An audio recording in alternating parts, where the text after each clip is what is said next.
a nossa palestra é o sagrado na natureza humana. Se nós raciocinarmos, tudo é proveniente de Deus. Por uma manifestação, que é também chamada lei da manifestação, ou lei do amor, lei do sacro ofício, quer dizer, ofício sagrado, daí vem a palavra sacrifício, que não é nada penoso. A divindade um dia resolveu se manifestar. E fazendo uma diferenciação de si mesmo, criou mundos. E relaciona-se com esses mundos, com esses universos. E aí vem o aspecto da trindade, a divindade, o mundo manifestado e o relacionamento da divindade com esse mundo. Raciocinando nisso daí, que tudo é proveniente de Deus, tudo é divino em sua origem, nós poderíamos pensar que tudo é sagrado. Mas tem manifestação mais recente e tem manifestação mais antiga. Tem aquilo que está em evolução e tudo na natureza evolui. Se tudo evolui, tudo vem de Deus, nós poderíamos pensar, tudo é sagrado. Mas tem umas coisas que são mais sagradas, vamos dizer. Como o Luiz disse, é mosca ou é abelha, né? E às vezes eu falo, puxa, fulano está tão mal, está mais para urubu do que para beija-flor, né? Quer dizer, é a dualidade que existe em tudo. Mas na ecologia tem uma lei, um princípio, que diz, aquilo que é resto, dejeto de um ser, serve de alimento para outro. Então tudo está interrelacionado, tudo é de origem divina, mas tem um processo evolutivo em que certas coisas estão numa certa hierarquia da evolução.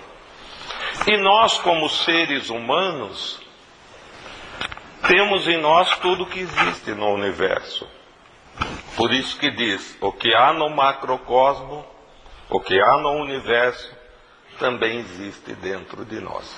Não existe no aspecto forma, como nós queremos, no aspecto cor, naquele aspecto ali em si, material.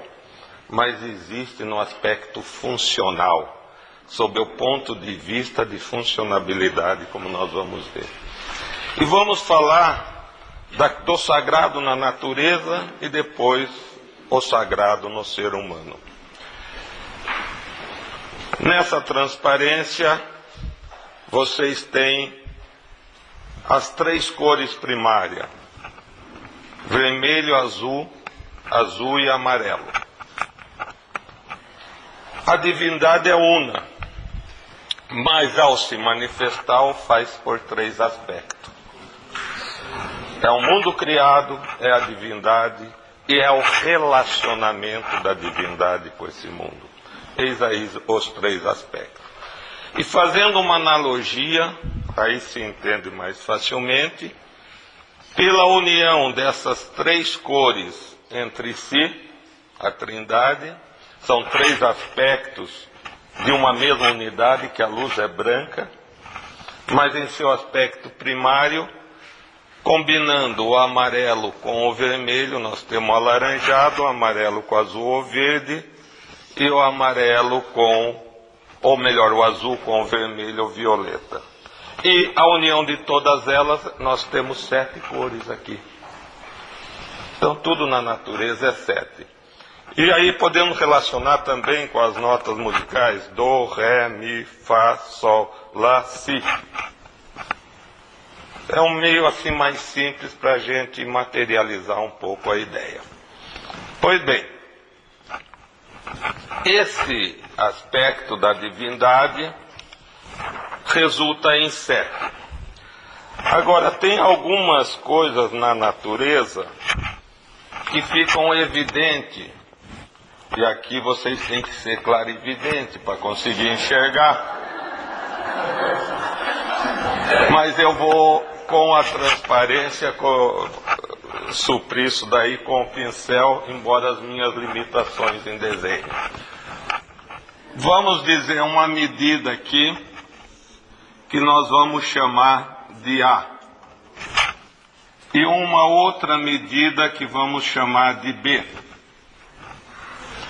Muitas coisas na natureza seguem esse padrão, em que aqui nós poderíamos pôr o número 5 e aqui o número 8. Depois nós vamos ver por quê.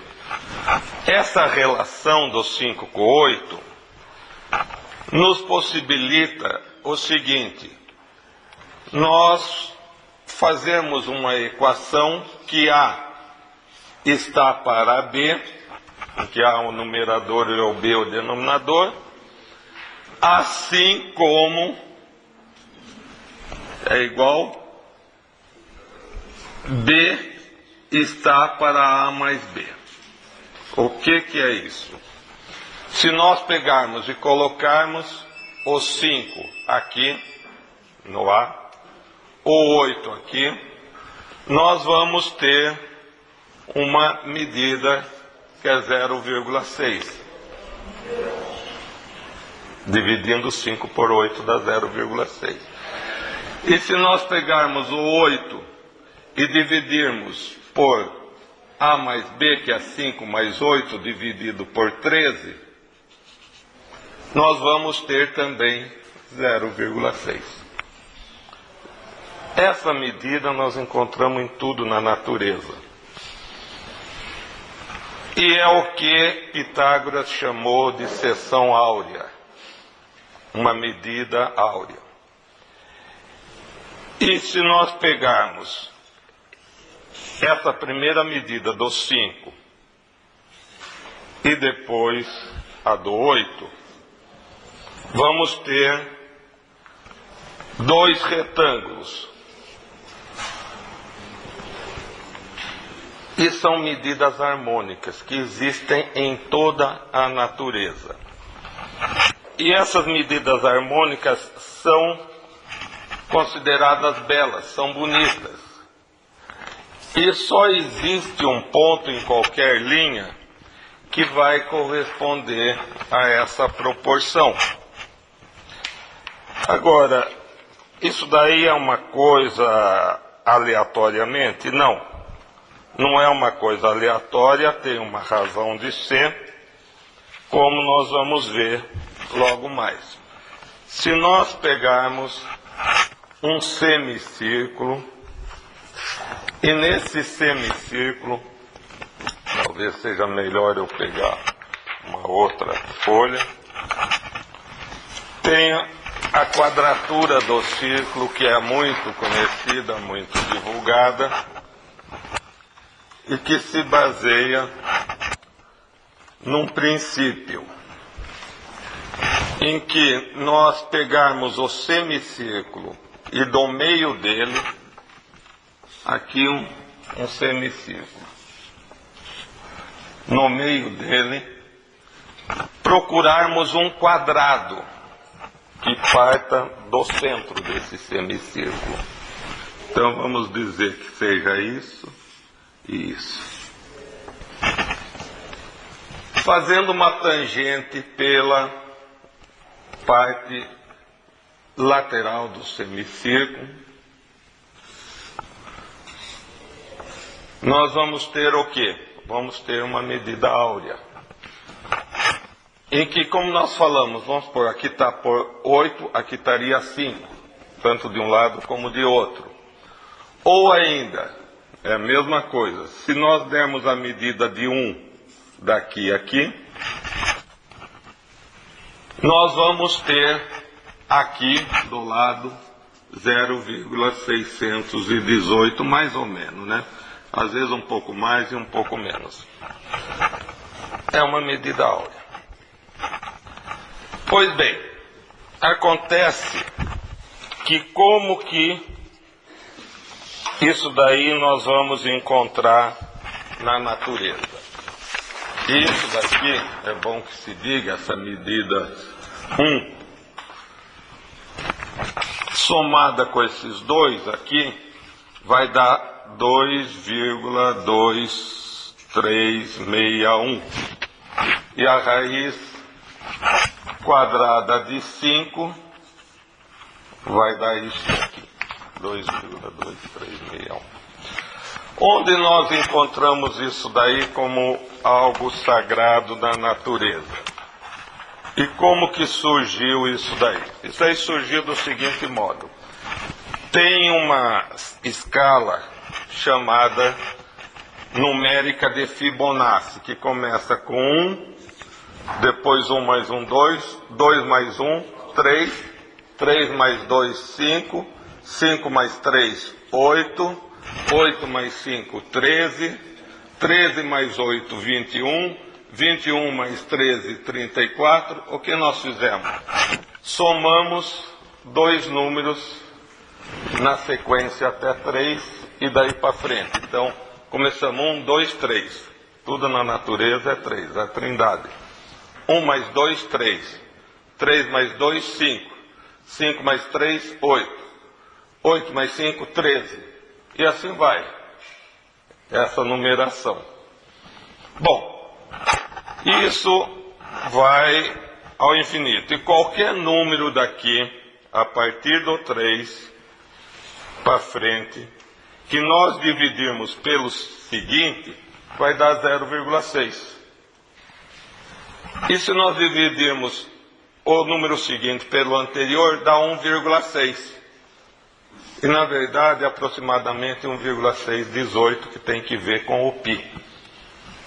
E assim indefinidamente. 5 dividido por 8, 8 dividido por 13, vai dar 0,618, ou o seguinte dividido pelo anterior dá 1,6.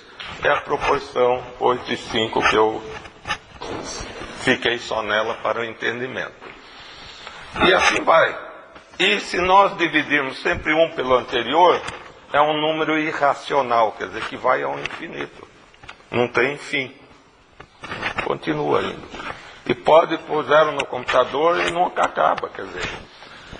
Mas o que quer dizer isso?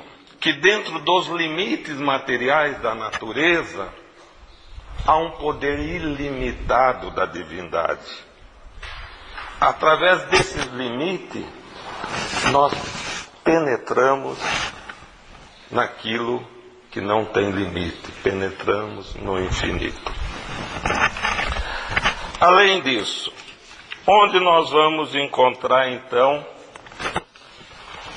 essas coisas? Nós vamos encontrar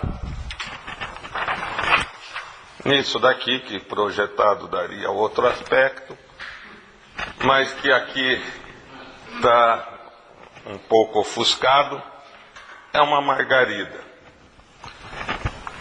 Essa margarida, coitada, está tão judiada, né? Mas ainda não foi desfolhada. Essa margarida, se nós traçarmos a linha desde o centro, acompanhando as pétalas, seguindo o movimento, nós vamos encontrar duas linhas espirais com esse aspecto e que estão numa escala logarítmica. Quer dizer, aquilo que os filósofos gregos falavam, Deus geometriza, tanto Pitágoras como Platão. Há uma geometria, uma harmonia perfeita em toda a natureza. E essa escala logarítmica segue essa sequência numérica de Fibonacci. Segue essa proporção. Segue 1,618 ou 0,618. E num aspecto crescente. Ora, isso vem nos dizer o quê? Que a natureza, como um todo, é algo sagrado também. Um caracol, nós vamos ter as mesmas medidas em escala logarítmica, e fazendo a projeção, nós vamos encontrar essas medidas áureas. E eu trouxe aqui, espero que não tenha me falhado, está aqui a caixinha mágica, né? a magia da natureza, né? Essa medida está em tudo e às vezes nós estamos em contato com essas coisas e não observamos.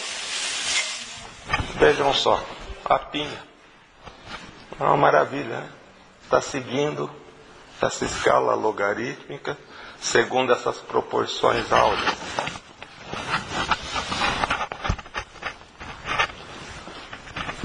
O caracol está seguindo essa proporção áurea.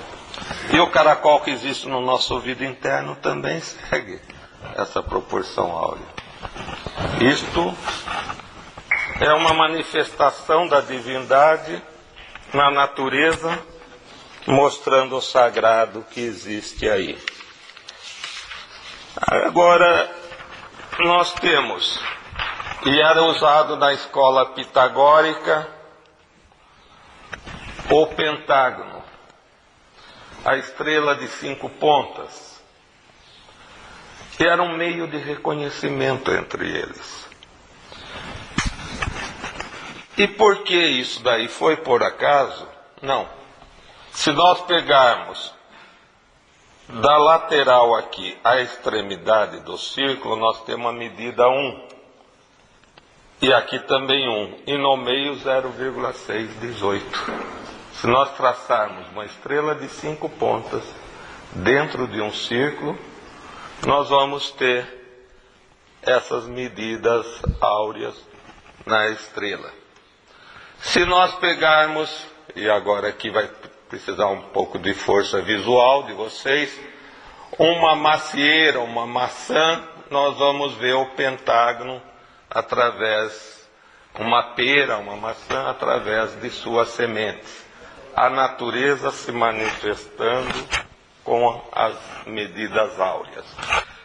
E aqui do lado tem uma explicação, que eu não vou entrar em detalhes, de como essas medidas, aqueles retângulos estão aqui evidenciados. Quando nós apreciamos algo na natureza e aquilo fala mais fundo em nossa alma, é porque houve uma sintonia nossa com aquilo que foi observado. E havendo essa sintonia, a gente vê refletido naquilo aquilo que está dentro de nós. Por isso que fala, quando a gente gosta de alguém, a gente gosta de nós mesmos, né? É aquilo que está oculto em nós, que nós não conseguimos visualizar, que vemos refletido no próximo. Por isso que até nisso nós somos um pouco egoístas, né? Quem ama alguém ama a si mesmo. Quer dizer, aquilo que está em nós está no outro. E quando nós observamos isso na natureza, a mesma coisa. Há alguma coisa sutil nos ligou àquele ser. Alguma vibração entrou em sintonia ali entre esses seres. Pois bem, continuando, nós temos esse aspecto espiralado também nas galáxias. Segue isso daí.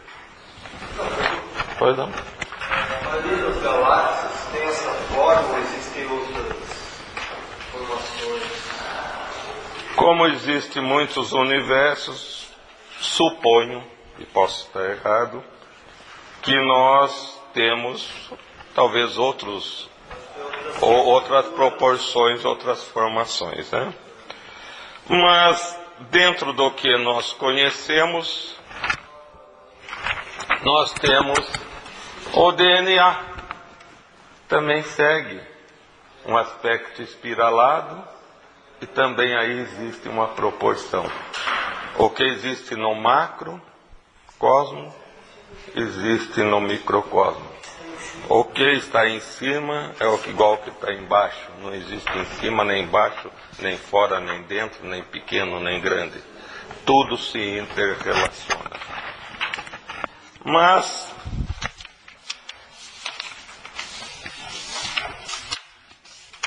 foi descoberto pelos astrônomos uma nebulosa que tinha o aspecto do DNA.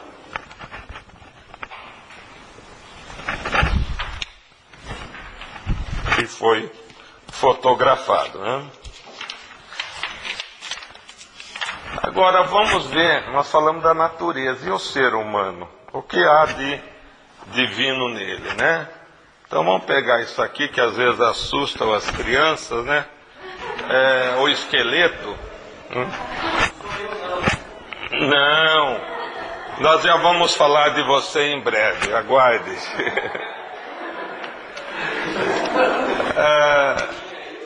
Se nós analisarmos um esqueleto, eu não trouxe um, que não houve tempo, né? Só entraria a cabeça, pelo menos. Nós vemos que a cabeça é algo esférico. Ela em si, ela não tem mobilidade. Ela movimenta graças à coluna cervical. Mas a cabeça em si, ela é imóvel. E é resistente, é dura. Cabeça dura, né? Fala. E no interior dela tem partes moles. Mas ela é que recebe as impressões do ambiente pela audição, pela visão, pelo olfato, pela gustação ou pelo tato, pela pele. Os 5 órgãos dos sentidos estão aí preponderando, porque o tato está em toda parte do corpo. Mas para receber essas imagens, a cabeça deve estar o mais estaticamente possível. Porque é algo físico, o som é algo físico, é algo mecânico. A luz é algo físico. As moléculas que flutuam e que impressionam o nosso olfato é algo físico. E para isso daí refletir lá em nosso cérebro, deve haver uma imobilidade. Esses órgãos não podem estar em muita dinâmica. Eles têm que estarem, entre aspas, estáticos. Porque tudo na natureza movimenta. Nada está parado. Mas, para receber essas imagens e elas serem codificadas por nosso cérebro, como fiéis àquilo que nos apresenta, esses órgãos devem ser estáticos. E essa calota craniana é uma imagem da abóbada celeste. E tem umas que refletem mais, como a do Sérgio Moraes, né? Que parcialmente. E do Luiz também, reflete bem, né? Uma luminosidade maior. Agora, não fique triste aquelas que têm muito cabelo, né? Que a força de sanção estava no cabelo também. Então, é uma réplica da abóbada craniana. Mas veja que polaridade oposta: os braços, os membros superiores e os membros inferiores. Eles não têm um aspecto esférico, eles têm um aspecto irradiado. São prolongados. Outra coisa, a parte mole está por fora, enquanto na cabeça a maior parte da parte mole está por dentro.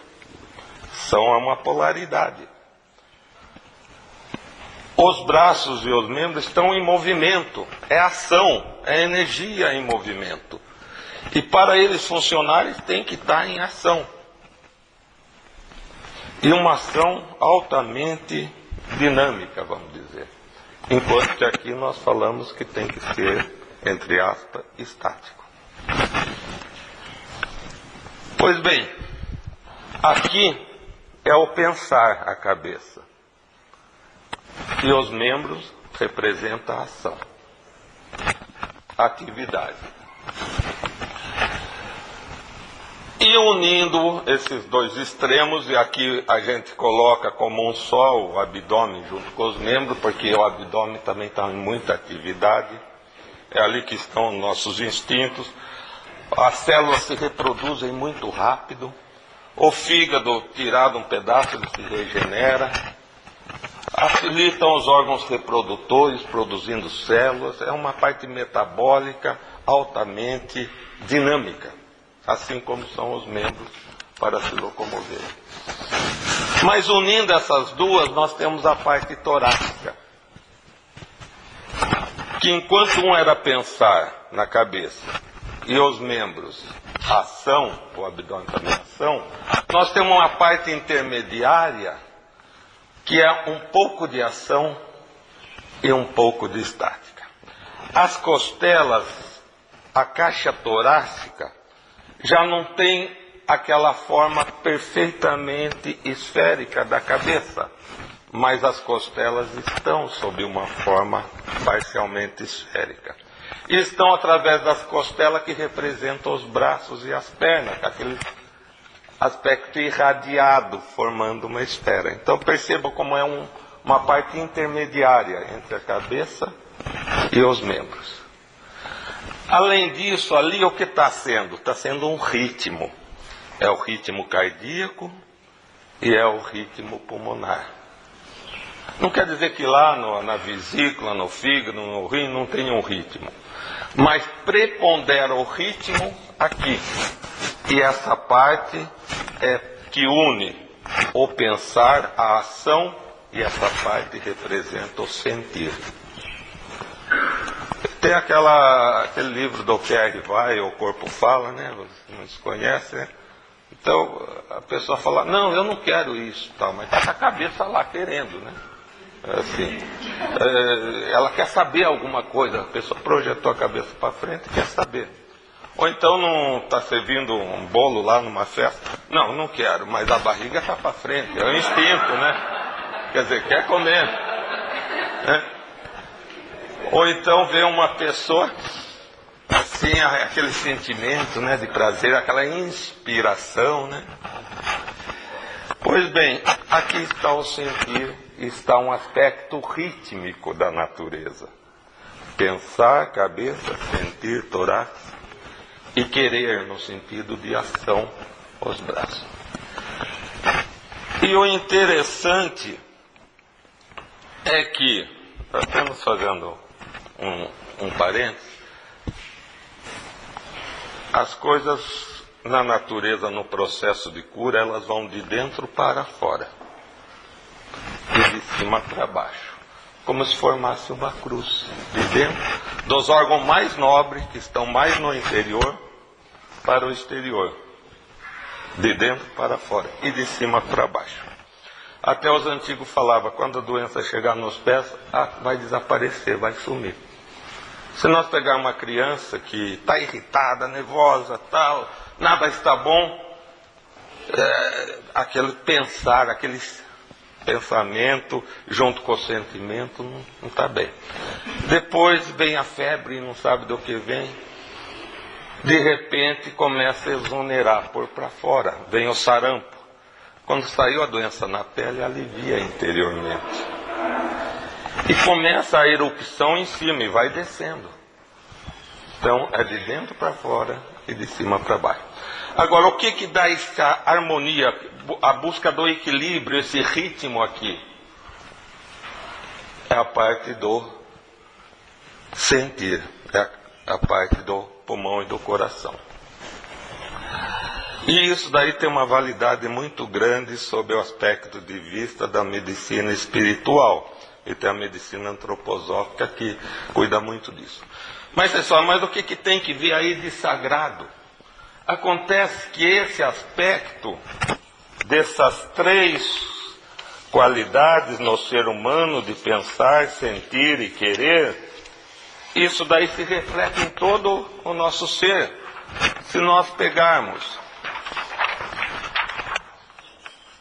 aqui o osso da coxa, o fêmur, a sua parte de cima tem uma esfera semelhante à da cabeça. E tem uma parte irradiada, que é o osso ao longo de seu comprimento. E tem uma parte intermediária, que está meio lateralizada, que é o colo do fêmur. Esse mesmo aspecto nós vemos também no pé. Aqui na parte de trás do pé, no calcanhar, tem um osso.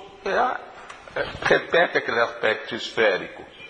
Depois tem o metatarso, que reflete as costelas, aquele aspecto irradiado, mas mais irradiado ainda nos dedos dos pés. Esse mesmo aspecto, do ponto de vista funcional, está quando nós ficamos bravos e pisamos no chão com muita força, assim, o militar, quer dizer, o calcanhar está ali, batendo forte, quer dizer, é uma manifestação daquela ação. Inclusive as marchas são bem assim fundamentadas nesse sentido. Ainda do aspecto de vista de ação, quando a pessoa fica brava, serra o punho e bate na mesa. Quer dizer, imitou aquele aspecto esférico que era do pensar, mas para uma ação mais incisiva, vamos dizer. Mas, por outro lado, essa ação tem o sentir também. Se imitou o cérebro, ou melhor, a calota craniana com o punho, ou no calcânio está lá também, nós temos aí um sentir. Quando cumprimentamos alguém, estendemos a mão, é um ritmo, é uma busca de uma harmonia entre os dois seres. Ou quando tateamos o chão, a criança começa a andar e começa a sentir ali. É o aspecto intermediário, o aspecto do sentir. Pois bem, o interessante é que nisso daí nós temos vários ensinamentos na natureza. Os signos do zodíaco. Começa com Áries na cabeça, termina com Peixes nos pés, e aí todos os Áries, Touro, Gêmeos, Câncer, Leão e tal. É de cima para baixo. Então tem um fundamento, tem uma razão de ser, não é aleatoriamente isso aí. Vejam só outro aspecto, a criança.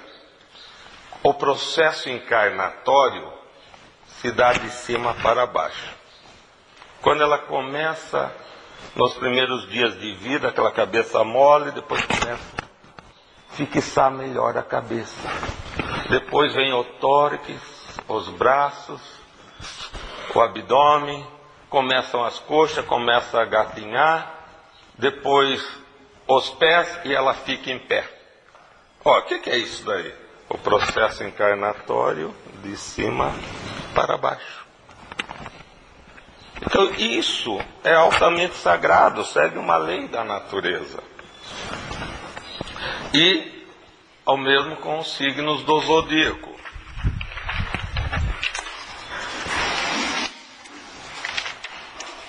Mas isso daí se reflete também em todos os órgãos. Aqui o esqueleto das mãos. E eles também têm, pegar a última falange com a intermediária, nós vamos ver aquela medida áurea pitagórica, aquela medida sagrada. Se pegar aquela falange proximal em relação à anterior também, em relação à média, vamos ver a medida sagrada. Se pegar os ossos da mão em relação à falange proximal, aquela que está mais perto da mão, vamos ter as medidas áureas. E assim vamos vendo. Quer dizer, aquilo que se falava pelo dedo se conhece o gigante, né? Quer dizer, Deus está em tudo, está em todos, está em toda parte. Está em nós como um todo e está também em cada uma das partes. Na sequência, nós vemos isso daí reproduzido até mesmo nas vértebras. A nossa coluna, com 33 vértebras, e não é o acaso o 33 como número simbólico, nós vemos o corpo da vértebra em relação a aquelas apóstolas, aqueles prolongamentos ósseos do lado, formando uma medida áurea. E com prolongamento, com 3 ramos da vértebra, também formando uma medida áurea.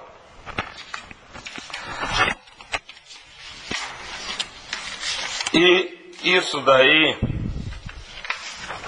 nós vemos naquelas faces, naquele rosto que a gente acha harmônico.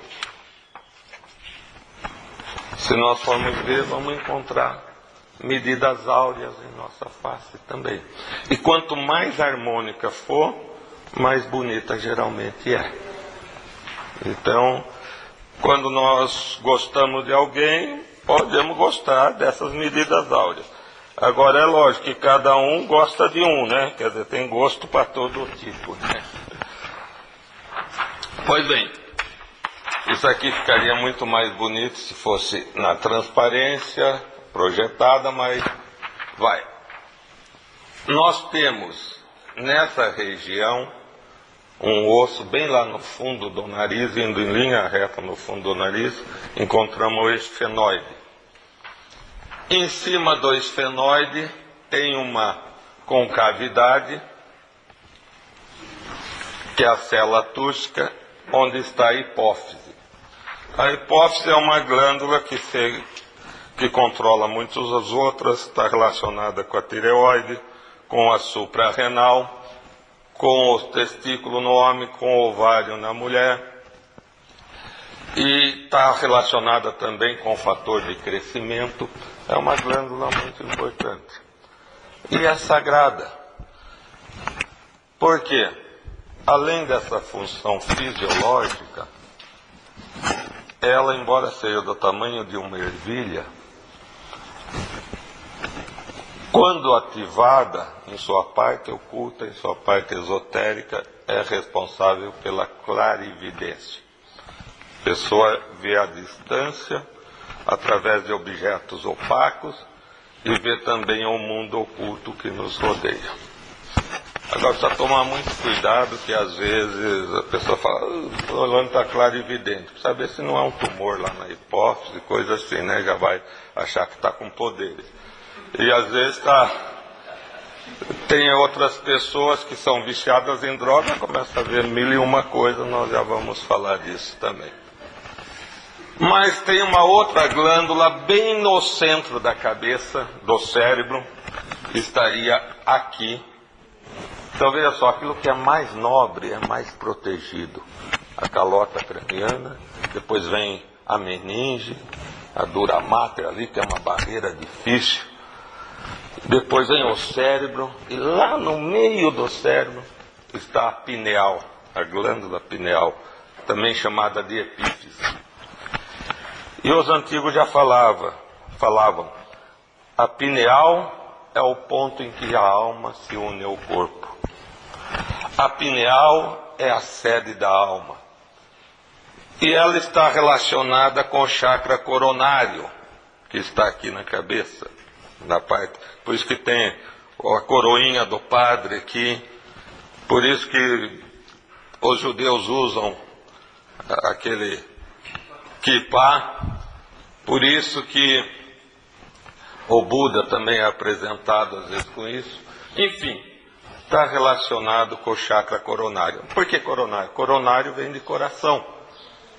É que do chakra do coração, que é o símbolo do amor, essa energia canalizada para a pineal nos dá um estado de consciência. E aí que vem uma consciência, não a consciência física, como ela perguntou, mas uma consciência daquilo que não vemos com os nossos olhos, não ouvimos com nossos ouvidos, fica consciente das coisas como elas são em sua essência, como são na realidade e não na aparência. É o estado de supraconsciência. É um estado evolutivo que está além da humanidade. E esse órgão é altamente sagrado.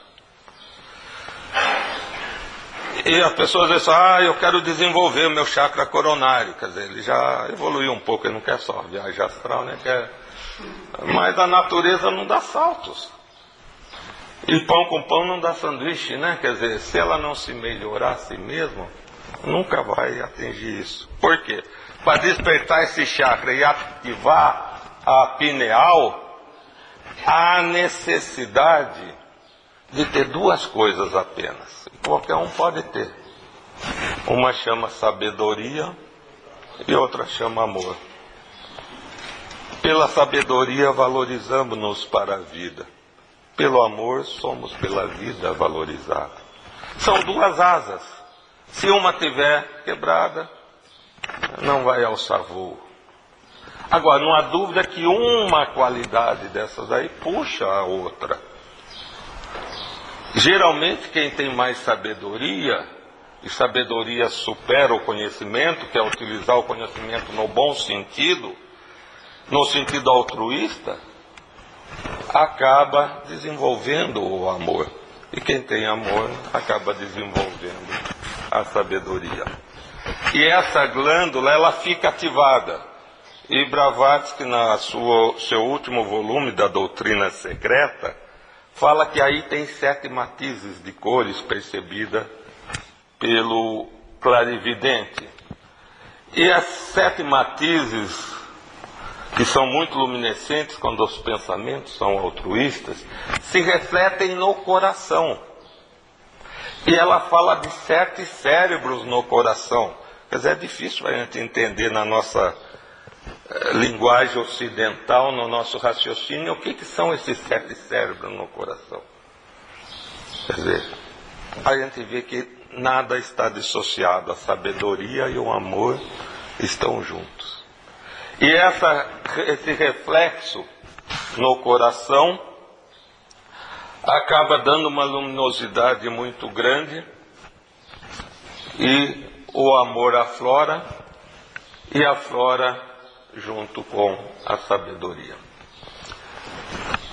A glândula pineal é muito obscura, muita gente não sabe muitas coisas dela, mas ela tem funções várias e tem coisas que ainda estão muito obscuras. E com a idade ela vai se calcificando. Fala assim, mas por que calcificou, né? Voltou a mineralizar. A natureza é sábia. Ela não descarta nada que seja útil. Embora mineralizada parcialmente, ela está em nosso interior e tem a sua parte oculta, tem a sua parte funcional, que nos abrem os portais da alma para um mundo invisível. E até hoje na informática, os que são mais afeitos à informática, eu sou uma nulidade, sabem disso, que estão usando muitos cristais, assim, para armazenar informações, tudo, para acelerar, dar velocidade maior no sistema, né? Então deve ter sua razão para mineralizar. Nós falamos do aspecto do pentágono, do aspecto 5. Se nós pegarmos os minerais, eles têm um aspecto hexagonal. Já é o número 6 aí. Isso aqui a gente vê que é uma coisa muito linda. E são flocos de neve. São cristais de neve. E que foram fotografados, né? E adquire um aspecto hexagonal de 6, com a figura de 6 lados. Mas cada um desses 6 lados reflete o outro também. Então, são iguais entre si, como se um fosse o espelho do outro. Aqui nós temos, acho que todos estão vendo, essa formação esbranquiçada aqui, pontinho no meio. Esse aqui é uma tomografia computadorizada de uma senhora, deve ter uns 50 anos, com a epífise, a pineal, já calcificada, como nós falamos, né?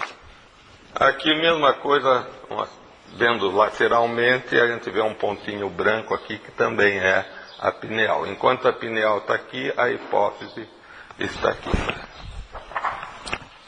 Bom, e assim nós teríamos outras transparências. Aqui também a pineal calcificada e outra tomografia que tem uma parte aqui, a última, que mostra num corte, num plano, a pineal calcificada, aqui também. Bom, acontece que lá na pineal, ela secreta uma substância chamada melatonina. É uma substância hormonal, não importa aqui a química, mas é N-acetil 5-metoxitriptamina. Isso daí é sintetizado a partir da serotonina. E a serotonina encontra-se em todo lugar, inclusive nas plaquetas, no trato gastrointestinal.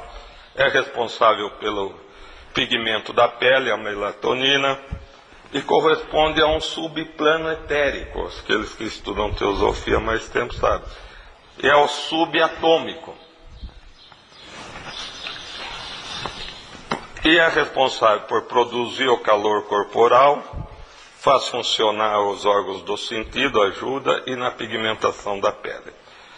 Pois bem, então hoje começa, então eu vou tomar serotonina para transformar em melatonina, vou tomar... A coisa não é tão simples assim.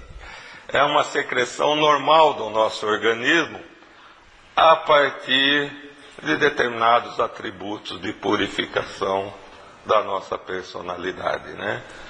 Reatação, sentimentos nobres, intelecto ardente, compaixão para com todos os seres. Pois bem, o triptofano se encontra muito nas sementes também. E o triptofano converte-se em serotonina e a serotonina em melatonina. Mas quanto melhor a pessoa estiver emocionalmente e mentalmente, muito mais melatonina ela vai fabricar. Além disso, relacionou muito a melatonina com o sono e com os sonhos. E ela é regulada por um ciclo diário de luz e obscuridade. É um ciclo que a gente chama circadiano, quer dizer, nas 24 horas. Né? E circadiano, tudo que relaciona com as 24 horas é um ciclo circadiano. Lembra de circo? Põe o A, circadiano. A melatonina ela induz ao sono, sem alterar sua estrutura. Ela não gera cansaço nem perda de memória. Não causa dependência. Tem uma pesquisa feita numa universidade nos Estados Unidos que constatou isso aí. E mesmo após anos de uso, o corpo reage a ela como nos primeiros dias de uso. Ao administrar melatonina em cobaias, estas passam mais tempo na fase de sonhos. Comprovou-se isso. Como? Certamente não sei, mas há estudos sobre isso. Quanto mais elevada a dose, mais vivos e maiores são os sonhos. Mas quem tem bons sonhos, ficam mais prazerosos, e quem tem ruins, os terá mais terríveis. Então eles abrem portais da alma, mas abre de acordo com o nível evolutivo de cada um, e vai ser lançado numa dimensão de consciência correspondente ao seu estado evolutivo espiritual. Por isso que o cachaceiro também vê coisa, vê bicho, quer limpar ali. Ele tem consciência que aquilo não existe, mas ele se torna vítima daquela ilusão. Quer dizer, o álcool deve interferir altamente nesse sentido, né? Então parece-nos que tais substâncias nos abrem portais de comunicações entre os vários planos. Mas mais importante que isso, para que tenha sonhos bons, é necessário uma purificação. Em conclusão, essa substância, assim como muitas drogas, servem para abrir portais. São elos que ligam os corpos inferiores aos superiores. Mas devemos purificar nossos corpos inferiores, físico, astral, mental, através da vida espiritual, que é o estudo da ligação com Deus. prática de virtudes, pois caso contrário, ao abrir portais de outros planos, sem o devido preparo, nos causará mais sofrimento que felicidade pela não compreensão. É a mesma coisa pegar os macaquinhos lá na sala de cristal, né, como foi dito, ou pegar um índio que nunca saiu lá da mata e colocar no meio de Nova York de uma hora para outra. Quer dizer, vai ter muito mais mal do que bem. A principal obstrução no caminho da consciência superior é a impureza dos corpos inferiores, especialmente da mente. A pureza do corpo físico, emoções e mente é o requisito básico para a luz de Buda, para que ela incida sobre nós e, estando nosso espelho limpo, essa luz seja refletida para outros. É dando que se recebe.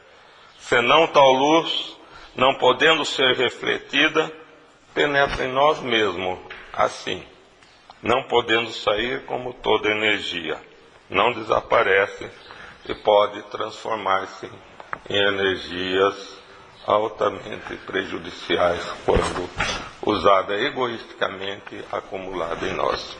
E quando essa energia não está bem trabalhada, como nós falamos, pão com pão não dá sanduíche. E as pessoas às vezes querem dar saltos quânticos, né? Quer ir de elevador, não quer ir de escada para evoluir, né? Mas tudo na natureza começa aqui e agora, no nosso mundo físico, com todas as nossas limitações e com a grandiosidade de nossa potencialidade. Pois tudo é sagrado e nós temos em nós esse potencial sagrado. Tem aquele pensamento do Talmud, que é uma escritura sagrada judaica, que diz o seguinte: nossos pensamentos geram nossas palavras, nossas palavras geram nossos atos, nossos atos formam nossos hábitos, nossos hábitos vão formar nosso caráter, e nosso caráter forma o nosso destino. Então tudo começa com o pensamento. Mas a caminhada é longa, mas muito já caminhamos e muito ainda mais. Mais temos que caminhar. E eu terminaria lembrando que a divindade está em tudo, tudo é sagrado. E se está em tudo, está dentro de cada um. O Espírito de Deus habita em vós, como está lá em primeira epístola de Paulo aos Coríntios. O templo de Deus que sois vós é sagrado. Então vamos cultuar esse templo de modo sagrado, para que essa luz divina possa se refletir em nosso interior, e de nosso interior se esparja para todos os seres, né? Que todos os seres sejam felizes, que todos os seres sejam ditosos, que todos os seres vivam em paz. Muita paz a todos.